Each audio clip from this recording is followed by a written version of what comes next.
you. We now have our last poet for this part of the show, anyhow. Up to the stage, he inspired Harry Grunsky to create the title book called Yes, Virginia from his poem. And it is right here on my right, so we don't have a slide of this one, sorry. So welcome to the stage right now, the Spelt Miss Spelt. Reading Yes, Virginia. A word or two first about collaborative process. It's been very interesting to hear all the different ways in which the various artists work together.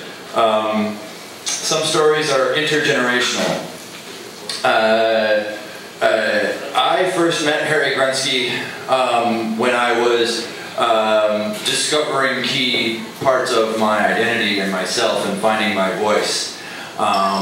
Harry, for those of you who live in this neighborhood, know that he has managed the building at the corner of Commercial and Charles for a long time.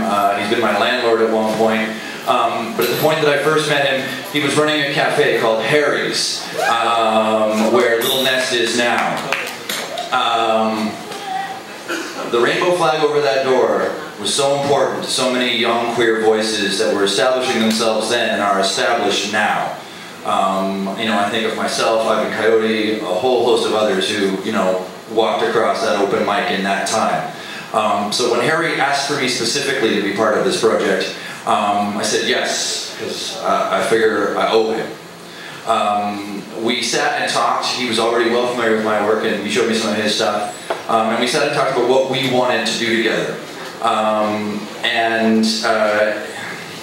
The universe works in interesting ways. There was another intergenerational story playing out south of the border politically in the election of Obama, where a certain generation of young black voice had finally taken the White House, and Jesse Jackson was seen in Chicago that night crying.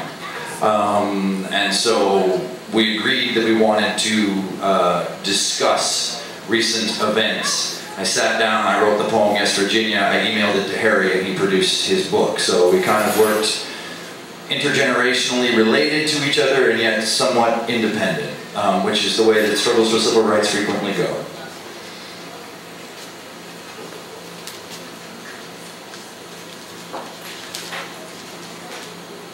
It was September of 1897, 32 years after Lincoln's second inaugural address and the end of the U.S. Civil War, when a little girl named for the state that was home to the capital city of the Confederacy wrote a letter to the editor of the New York Sun.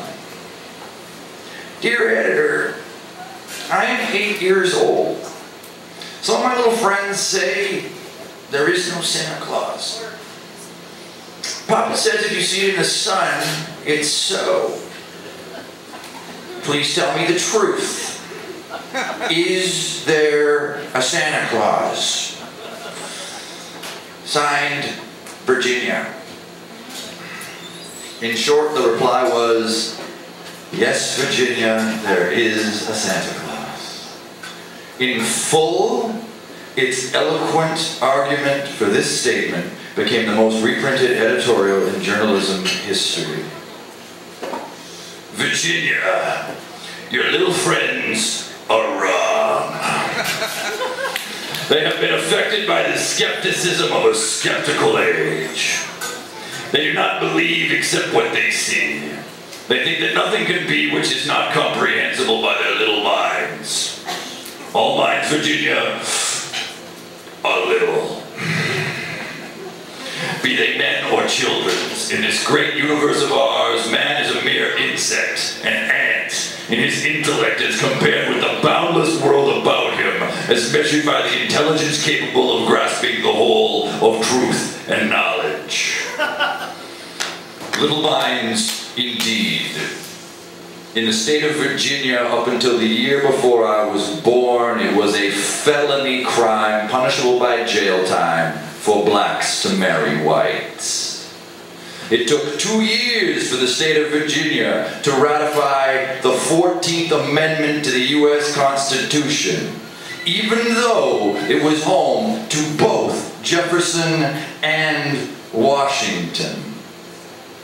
It took them 100 years to get the point of liberty and justice for all. In 1968, I came into the world amid assassinations. Martin, Malcolm, both Kennedys. When I entered high school, shots rang out again and claimed John Lennon, and sat slack-jawed in study hall while me and my classmates watched the space shuttle explode live. I learned early and often about the violent opposition to great souls and how the biggest dreams can come apart tragically over something the size of an O-ring or a bullet. Yes, Virginia, there is a Santa Claus. He exists as certainly as love and generosity and devotion exists. And you know that they abound and give to your life its highest beauty and joy. And how dreary would the world be if there were no Santa Claus? It would be as dreary as if there were no Virginias. There would be no childlike faith then, no poetry, no romance to make tolerable this existence. We should have no enjoyment except in sense and sight. The eternal light with which childhood fills the world would be extinguished. I have also seen, in my lifetime, the fall of the Berlin Wall, the end of apartheid, and Obama, the child of an interracial marriage that would have been illegal 41 years ago in many states, become president of America. And he carried the state of Virginia.